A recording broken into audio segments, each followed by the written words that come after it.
আসসালামু আলাইকুম। জেবিস ফার্মের আরও একটি নতুন ভিডিওতে আপনাদেরকে স্বাগতম। আপনারা অনেকেই আমার কাছে ভিডিও চাইছিলেন যে আমি কিভাবে ব্রুডিং করি এবং কি কি মেডিসিন দিয়ে ব্রুডিং করি। ভাই আমি সর্বদা চেষ্টা করি আমার কম মেডিসিন ইউজ করার জন্য, কারণ হচ্ছে আমি আমার ফ্যামিলিতে আমার খামারে সব থেকে বড় মুরগিটা আমরা খাই, আর তার উপর আমার ছোট একটা বাচ্চা আছে, মেয়ে বাচ্চা 2 বছরের। আলহামদুলিল্লাহ, আল্লাহ আমাকে মেয়ে বাচ্চার বাবা বানাইছে। আমার মেয়ে বাচ্চাটাও পছন্দ করে, তাই মেয়ে বাচ্চাটাও খায়। আর সে কারণে আমি সব থেকে কম অ্যান্টিবায়োটিক ব্যবহার করার চেষ্টা করি। আপনারা যেমনটা থাম্বনেলে দেখেছেন ঠিক তেমনটাই আমি রসুন ব্যবহার করি আমার ব্রুডিং ব্যবস্থাপনায়। রসুন যেমনটা মানবদেহের জন্য উপকারী, ঠিক তেমনটাই পশু পাখি প্রাণী দেহের জন্য উপকারী। রসুন সর্বদা অ্যান্টিব্যাকটেরিয়াল হিসেবে কাজ করে। সেটা হচ্ছে আপনার যে কোনো ব্যাকটেরিয়ার ক্ষেত্রে অ্যান্টিব্যাকটেরিয়াল হিসেবে কাজ করে। রসুনটাকে আমি ব্লেন্ডার করার পর ব্যবহার করে থাকি। আপনারা যদি ব্লেন্ডার করতে না পারেন, ব্লেন্ডার না থেকে থাকে, তাহলে আপনারা পিষে রস করে তারপর সেটা ব্যবহার করবেন।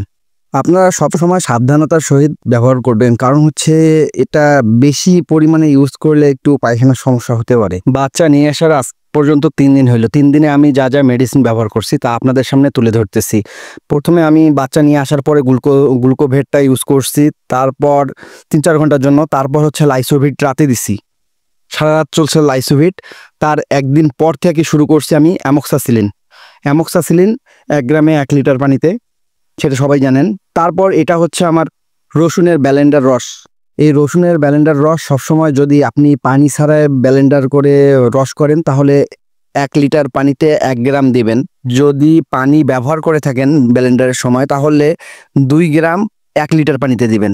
আর তার সাথে এই অ্যাক্টিভেটটা হচ্ছে আপনার পানির পিএইচ ঠিক রাখার জন্য। এইটা একবেলা করে ইউজ করবেন। আমি আপনাদের বোঝানোর জন্য আবারও বলতেছি, বাচ্চা বোর্ডিংয়ের জন্য নিয়ে আসার পর গ্লুকোভেট দিবেন, গ্লুকোজটা এটা 3-4 ঘন্টার জন্য দিয়ে দিবেন পানিতে। তারপরে আপনি রাতের বেলায় লাইসোভিট দিয়ে দিবেন পুরা সারা রাতের জন্য। আর পরের দিন থেকে আপনাকে দিতে হবে হালকা কোনো অ্যান্টিবায়োটিক। আমি মূলত অ্যান্টিবায়োটিকটা ইউজ করতাম না, তবু একটু হালকা অ্যান্টিবায়োটিকটা ইউজ করার চেষ্টা করছি। তাই অ্যামোক্সাসিলিন দিছি 1 গ্রাম 1 লিটার পানি। আর এই অ্যামোক্সাসিলিনের সাথে একবেলা সকালবেলা দিবেন পিএস, যে কোনো ধরনের পিএস। আর দুপুরবেলা শুধু অ্যামোক্সাসিলিন দেবেন, আর রাতের বেলা অ্যামোক্সাসিলিনের সাথে রসুনের রস। এই হলো আমার ব্রুডিং ব্যবস্থাপনা। আলহামদুলিল্লাহ, সবগুলো মুরগির বাচ্চা সুস্থ আছে। যাই হোক, আপনারা চাইলে এভাবে আমার মতো করে করতে পারেন। আমার যদি এই ভিডিওটা আপনাদের ভালো লেগে থাকে, তাহলে অবশ্যই একটু দয়া করে কৃতজ্ঞতা প্রকাশ করবেন। Like, comment, share and subscribe করে ভালো থাকবেন। ধন্যবাদ। আল্লাহ হাফেজ।